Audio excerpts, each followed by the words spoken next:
Sir আমাকে কৌশলে রুমে নিয়ে গেল এবং রুমে নিয়ে দরজা লাগিয়ে দিল। দরজা লাগিয়ে দিয়ে স্যার আমাকে বলল যে, জয়ন্তী, অনেক দিন ধরে আমার মনের ভিতর একটা কথা আটকে রেখেছি, কিন্তু আমি তোমাকে বলতে পারিনি। জয়ন্তী, আমি তোমাকে অনেক অনেক ভালোবাসি। কথাটা না বলে আমি আর থাকতে পারছি না। তোমার রূপ, তোমার লাবণ্য, তোমার যৌবন, তোমার চোখের চাহনি, তোমার হরিণীর মতো চোখ, তোমার বনলতার মতো চুল, তোমার ব্যবহার, তোমার মিষ্টি মিষ্টি কথা। জয়ন্তী, আমি তোমার এইসব কিছুর মায়ে পড়ে গেছি। জয়ন্তী, তোমাকে আমি আমার হৃদয়ে, তোমাকে আমি আমার অন্তরে, তোমাকে আমি আমার মনের মণিকোঠায় কিভাবে যে স্থান দিয়ে ফেলেছি আমি তা নিজেও বুঝতে পারিনি। জয়ন্তী, এক কথায় বলতে পারো আমি তোমার মধ্যে হারিয়ে গেছি। জয়ন্তী, আমি যখন তোমার চোখের দিকে তাকাই তখন আমার কাছে মনে হয় আমি তোমার চোখের ভাঁজে হারিয়ে গেছি। স্যারের মুখ থেকে এই রকম কথা শুনে বন্ধুরা, আমি আর নিজেকে ধরে রাখতে পারলাম না। তারপর আমি স্যারের কথায় হলে, স্যার নির্জন রুমে স্যার মিষ্টি কথা বলে স্যার আমার সাথে এমন কিছু করছিল তাতে আমার দম বন্ধ হয়ে। বন্ধুরা, গল্পটি অনেক অনেক ইন্টারেস্টিং। আশা করি তোমরা পুরো গল্পটি শুনলে অনেক মজা পাবে। তবে বন্ধুরা, তোমাদের নিকট আমার ছোট্ট একটি অনুরোধ, তোমরা দয়া করে আমার চ্যানেলটিকে সাবস্ক্রাইব করে আমাকে সাপোর্ট করবা। হ্যালো বন্ধুরা, আমি অনন্ত। আমি বাংলাদেশের ঢাকায় বসবাস করি। আমার বর্তমান বয়স 30। বন্ধুরা, আজকের গল্পটি আমার জীবনে বাস্তব একটি গল্প। তখন আমার 20 কিংবা 21। পাবলিক বিশ্ববিদ্যালয়ের নতুন একজন ছাত্র। ভাবছি আমার বাবার পারিবারিক অবস্থা ভালো না, নিশ্চয় আমাকে একটা কিছু করতে হবে। ভাবতে ভাবতে আমার এক বন্ধুর নাম সৌরভ, তাকে ফোন দিলাম। বললাম, সৌরভ বন্ধু, দেখতে দেখতে তো ইন্টারমিডিয়েট পরীক্ষা দিয়ে বিশ্ববিদ্যালয়ে চান্স পেয়ে ভর্তি হয়ে গেলাম। তুই তো জানোস আমার বাবার পারিবারিক অবস্থা খুব একটা বেশি ভালো না।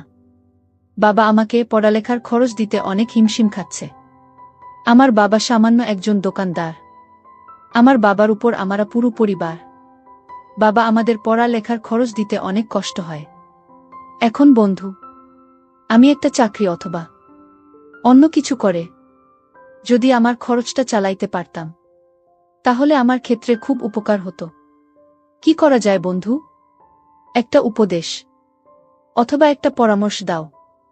আমার কথা শুনে আমার বন্ধু সৌরভ কিছুক্ষণ ভাবল। ভাবার পরে বলল, অনন্ত, এই মুহূর্তে আমার কাছে কোনো কিছু নেই। Part time job, full time job অথবা আদার্স কিছু, কিন্তু একটা অপশন আমার কাছে আছে। সেটা হচ্ছে তুই যদি একটা টিউশনি ধরস তাহলে তোর পড়ালেখার খরচ সবকিছু হয়ে যাবে।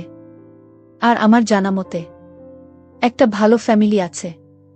সম্পর্কে আমার চাচি লাগে। চাচির মেয়ের জন্য একজন প্রাইভেট শিক্ষক খুঁজছেন। আজকে সকালেও চাচি আমাকে বলেছিল, সৌরভ, আমার মেয়ের জন্য একটা ভালো প্রাইভেট শিক্ষক দেইকো তো বাবা। আমি বললাম, ঠিক আছে চাচি, আমি দেখব নে।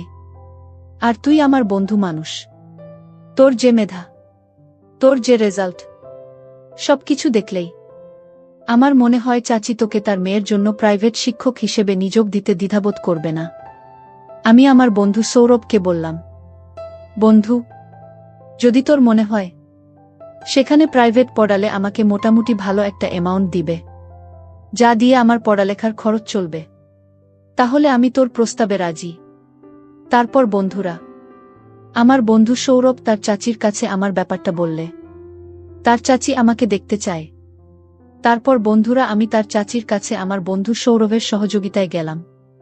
তার চাচি আমাকে দেখে, আমার রেজাল্ট দেখে খুব পছন্দ হলো এবং তার মেয়ের জন্য প্রাইভেট শিক্ষক হিসেবে আমাকে নিযোগ করল। পরের দিন থেকে আমি প্রাইভেটে প্রথম দিন যখন গেলাম তখন আমার বন্ধুর চাচাতো বোনকে দেখে আমি ফিট খেয়ে গেলাম। এত সুন্দর মেয়ে আমার জীবনে কখনো দেখি নাই। পুরো ইন্ডিয়ান নায়িকা, স্মার্ট স্লিম বডি, একদম ফর্সা চেহারা। চোখগুলো আমার কাছে মনে হয়েছিল যেন ফুটল চেরা আঁকি। মাথার চুলগুলো আমার কাছে মনে হয়েছিল যেন বনলতা সেনের মত। অবাক দৃষ্টিতে তার দিকে কিছুক্ষণ তাকিয়ে থেকে আমি জিজ্ঞেস করলাম, কি নাম তোমার? সে উত্তর দিল, স্যার আমার নাম জয়ন্তী। আমি বললাম, বা জয়ন্তী, তোমার নামটা তো অনেক সুন্দর। তোমার নামটা যেমন সুন্দর, তুমিও এমন সুন্দর। জয়ন্তী আমার কথা শুনে একটা মুচকি হাসি বলল, স্যার আপনি অনেক রসিক মানুষ, আপনি অনেক মজার মানুষ। আমি বললাম, জয়ন্তী কিভাবে বুঝলা যে আমি অনেক রসিক মানুষ, আমি অনেক মজার মানুষ? জয়ন্তী বলল, স্যার আমি অষ্টম শ্রেণীর ছাত্রী। আমার বয়স মোটামুটি কম না, তারপরও আমার ভেড়ে ওঠা, আমার বর হয়ে ওঠা সবকিছুই আধুনিক পরিবারে। আমি বুঝি স্যার, একটা মানুষ কিভাবে কথা বললে আমার কাছে মনে হয় সেই মানুষটা রসিক। সেই দিক থেকে স্যার আপনি রসিক মানুষের অন্তর্ভুক্ত। অষ্টম শ্রেণীতে পড়ুয়া একটা ছাত্রীর কথা শুনে আমার মাথা ঘুরে গেল।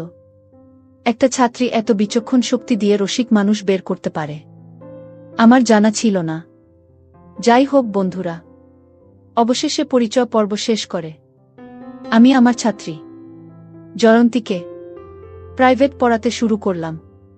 সেদিন ছিল প্রথম দিন। প্রথম দিন থেকেই বুঝতে পেরেছিলাম তার মেধা অত্যন্ত প্রকট, যে কারণেই তাকে প্রাইভেট পড়ানোর আগ্রহ আমার আরও বেড়ে যায়।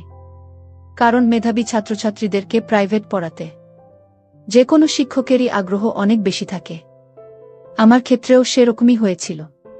আর অন্যদিকে আমার ছাত্রী জয়ন্তী অত্যন্ত সুন্দরী, লাবণ্যময়ী এবং কি মিষ্টভাবী ছিল, যার কারণে আমি তার প্রতি প্রথমে কিছুটা দুর্বল হয়ে যায়। আমি জানি, যদিও তাকে কোনোদিন পাব না, কারণ তার ফ্যামিলি আর আমার ফ্যামিলি কখনো কোনোদিন ম্যাচ হবে না। এভাবে দেখতে দেখতে আমি তাকে প্রায় 2 থেকে 3 মাস প্রাইভেট পড়ালাম। সেও আমার প্রাইভেট পড়ানোর কৌশল থেকে অনেক খুশি। প্রথমত আমাদের মধ্যে খারাপ কোনো কিছুই ছিল না, কিন্তু দুজন দুজনের প্রতি আস্তে আস্তে কিভাবে যে দুর্বল হয়ে যাচ্ছিলাম তা বুঝতেই পারছিলাম না। সে আমার দিকে পড়ার ফাঁকে ফাঁকে মাঝে মধ্যে কেমন জানি এক অদ্ভুত দৃষ্টিতে তাকিয়ে থাকত। আমিও মাঝে পড়ানোর সময় তার প্রতি অন্যরকম দৃষ্টিতে তাকিয়ে থাকতাম, কিন্তু কেউ কখনো কারো মনের কথা প্রকাশ করতে পারতাম না। এভাবেই চলতে চলতে প্রায় 3 থেকে 4 মাস চলে গেল। 3 থেকে 4 মাস পর একদিন তাকে দেখে আমার চোখ কপালে উঠে গেল, কারণ সে এই দিন তার বাড়িতে কিসের জন্য একটা অনুষ্ঠান ছিল। অনুষ্ঠান উপলক্ষে এমন সুন্দর করে সেজেছিল যেন তাকে আসমানের পরী মনে হয়েছিল। তাকে দেখে আমি কতক্ষণ যে অপলক দৃষ্টিতে তাকিয়ে রয়েছিলাম আমি কখনো অনুভব করতে পারি নাই। শুধু জানি কিসের একটা মুহে আমি যেন তার প্রতিমূর্তির মতো দাঁড়িয়ে রইলাম। আর মনে মনে ভাবলাম, কেন জানি মনে হয় সে আমাকে অনেক ভালোবাসে, কিন্তু আমার সামনে প্রকাশ করতে পারে না। আমিও তো তাকে অনেক ভালোবাসি, কিন্তু আমিও তো তাকে প্রকাশ করতে পারি না। জয়ন্তীকে ভালোবাসি এ কথা প্রকাশ করতে না পারায় মনের মধ্যে কেমন জানি একটা অস্থির অস্থির ভাব চলে আসলো। মনে মনে ভাবলাম, আজকে আমি আমার মনের কথা জয়ন্তীকে কৌশলে বলে দিব, পরে যা হবার হবে। কারণ আমি যদি আমার ভালোবাসার কথা জয়ন্তীকে না বলতে পারি, তাহলে আমি তাকে পাবো কি করে? অনুষ্ঠানের মধ্যে বড় মজলিসে হঠাৎ আমি লক্ষ্য করলাম যে জয়ন্তী হেসে হেসে আমার দিকে আসছে। আমার দিকে এসে আমাকে বলল, কেমন আছেন স্যার? কখনো আসলেন? আমি বললাম, এই তো মাত্র এসেছি। তারপর আমি বললাম, জয়ন্তী তোমাদের বাসায় আজকে মনে হয় কোনো একটা অনুষ্ঠান আছে, তো তোমার সাথে আমার কিছু কথা ছিল। যদি তুমি আমাকে আজকে একটু সময় দিতে, তাহলে হয়তো আমি আমার কথাগুলো বলতে পারতাম।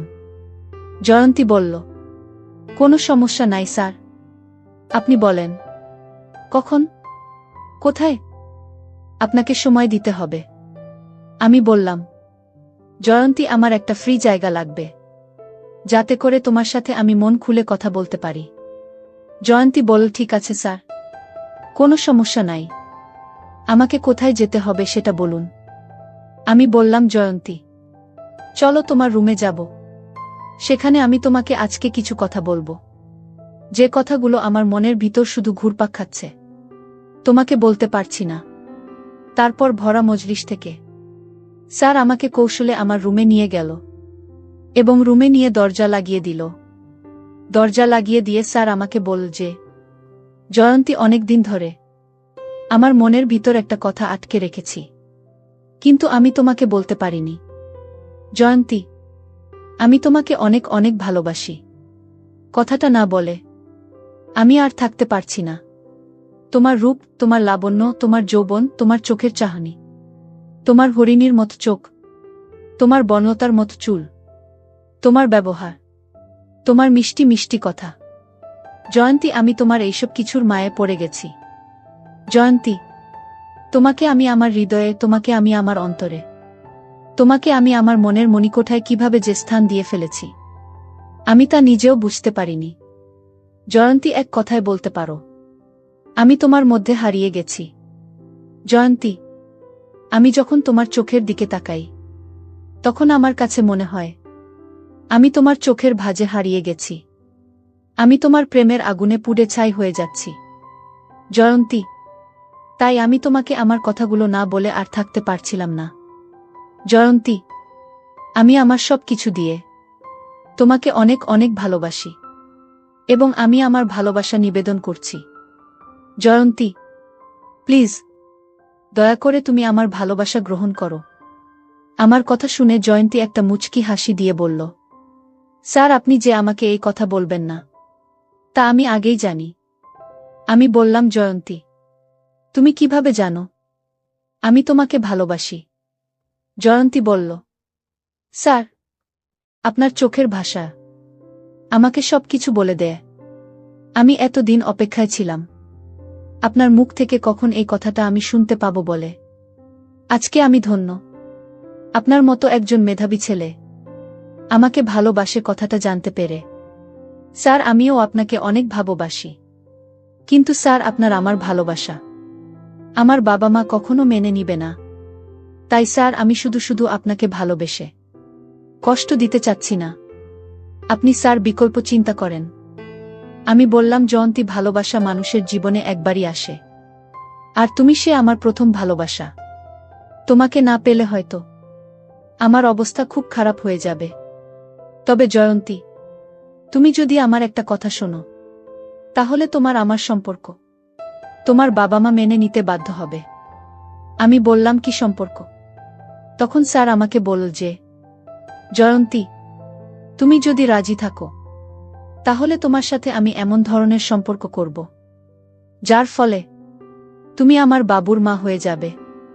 তাহলে দেখবে তোমার আব্বা আম্মা এমনিতেই মেনে নিবে। জয়ন্তী, তুমি আমাকে কি ভালোবাসো না? তুমি যদি আমাকে ভালোবাসো, আশা করি তুমি আমার কথাটা রাখবে।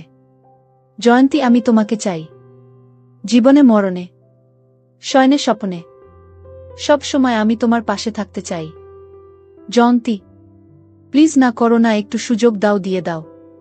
তারপর বন্ধুরা একদিন স্যার আমাকে কৌশল করে বাসায় কেউ না থাকায় জীবনের প্রথম বসন্তের ফুলটা ফুটিয়ে ফেলেছিল। তারপর বন্ধুরা স্যারের সাথে আমার আর পারিবারিকভাবে বিয়ে হয়নি, কিন্তু অতীতের স্মৃতিগুলো আমাকে মাঝে মধ্যে খুব কষ্ট দেয়া। যাকে নিয়ে এত স্বপ্ন দেখেছিলাম, যার হাতে সঁপে দিয়েছিলাম জীবনের শ্রেষ্ঠ সম্পদ, সে আজ অন্যের, আমিও আজ অন্যের। বিস্ময়কর পৃথিবী, বিস্ময়কর মানুষ। অর্থবিত্তের কারণে দুটি মন আজ আলাদা, দুটি প্রাণ আজ আলাদা। তবুও দোয়া করি সেই স্যারের জন্য, যে ছিল আমার জীবনের প্রথম ফুলের মালি। বন্ধুরা, আজকে এই পর্যন্তই। গল্পটি যদি তোমাদের ভালো লাগে, তাহলে অবশ্যই লাইক, কমেন্ট, শেয়ার করবা। বন্ধুরা, তোমরা যদি এরকম ধরনের ইন্টারেস্টিং গল্প পেতে চাও, তাহলে দয়া করে আমার চ্যানেলটিকে সাবস্ক্রাইব করে আমাকে সাপোর্ট করবা। পরিশেষে তোমাদের সুস্থতা কামনা করছি। ভিডিওটি দেখার জন্য তোমাদের সকলকে অসংখ্য ধন্যবাদ।